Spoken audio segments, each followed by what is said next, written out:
What's up, nerds, and welcome back to another Destiny 2 video. Today we will be bringing you the complete guide on how to get the Lumina exotic hand cannon. But before we start, don't forget to hit that subscribe button and turn on notifications to get all of our latest videos as soon as they drop. Also, hit that like button and leave us a comment with your thoughts on this quest and weapon.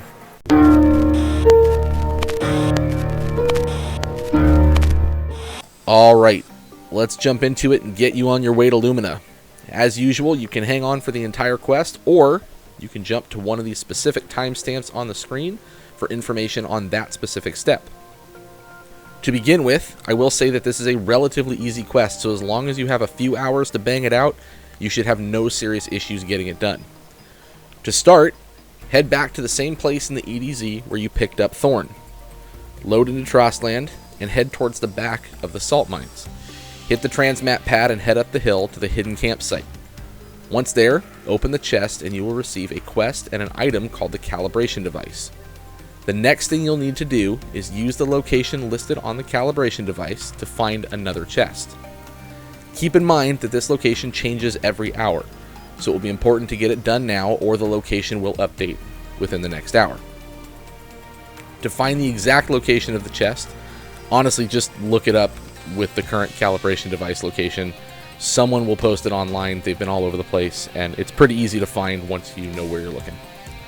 We picked up ours in the Dreaming City, but your location may be different depending on the current location of the chest, but just look it up and you should be good. Now that you've found the second chest, it will be time to generate some orbs. For this step, it is extremely important to do it in the blind well, as it leads into another step that has to be completed at the blind well also. So, grab your team and head in. There should be plenty of people there since this is such a new quest and everyone has to do it as well. Once you're in, you and the other players must collectively generate 250 orbs. You don't have to do them all by yourself. Everybody in the activity counts.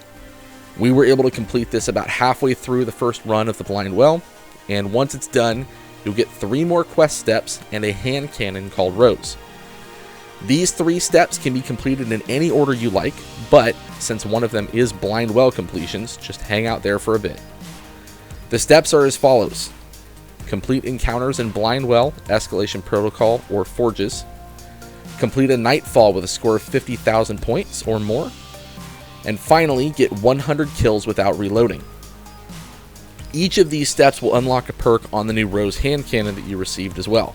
To start with, it's a straight 150 RPM with nothing, and at the end it will be a decent legendary hand cannon with accurized rounds and outlaw. The first step is why you want to stay in the blind well. Even though you can do this in other places, a tier 3 blind well with a heroic final encounter will get you 7 points and is the fastest method to completing the step. Escalation protocol is 1 point per level and 3 points for the final boss, and forges are 4 points per forge completion. You can do escalation or forges if you want, but like I said, we had 6 players in blind well the entire time and managed to knock out 35 points in just the 5 rounds that we needed, plus the initial one to get the orbs. While we were in blind well, we also completed the second step, which is getting 100 kills without reloading. Now, you don't actually have to get 100 kills without ever reloading the weapon, so this one's a little bit easier than it sounds. It just counts up the number of enemies defeated between reloads and then adds them all together. So if you get 5 kills, then reload, then you get 5 more kills, that counts as 10 kills towards the 100 needed. You should be able to do this relatively quickly in the 5 blind well runs you need to finish the other step as well. The last one is the Nightfall with 50,000 points. Again, in a team of 3, this is no problem. We were able to get over 100,000 in a 2-man team with a decent handicap, heavyweight, match game, and grounded. At the time that this video was made, the best choice is probably Strange Terrain, as it offers a pretty quick strike with enough enemies to get to 50,000 easily. Just make sure you have some arc weapons, as this strike is mainly arc shielded enemies with a few solar exceptions. Now that you have these done, it's time to put the upgraded Rose to work. The next step is to complete activities in the solar system with Rose equipped. There are several ways to do this depending on your situation. The best progress is to run strikes in a fire team of 3, all with Rose equipped, and a successful completion will net you 12% towards your goal. If you want to take it to the Crucible, you can get up to 10% per match, but this is going to depend on the team that you end up pairing with.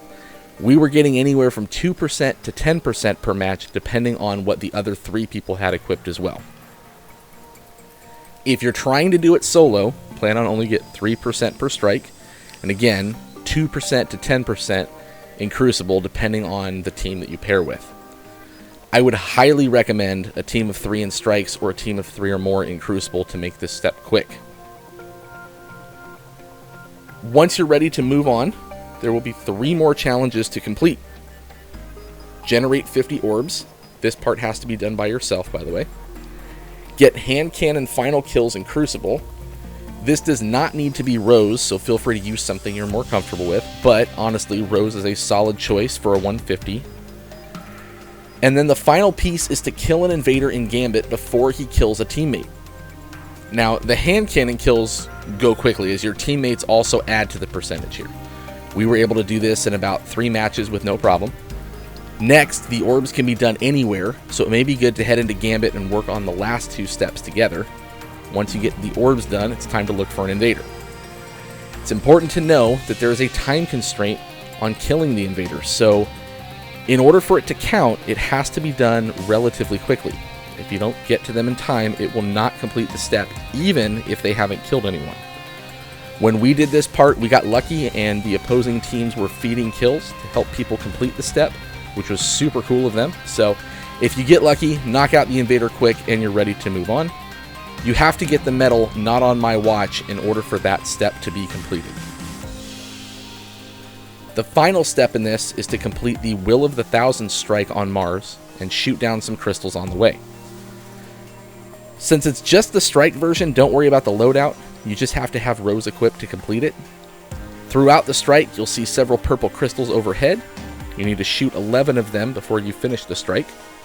There are more than 40 of them in the entire mission, and your teammates can't shoot them for you. So if they shoot them on their screen, you'll still see them and be able to shoot them on yours. So don't worry about your teammates killing theirs as well.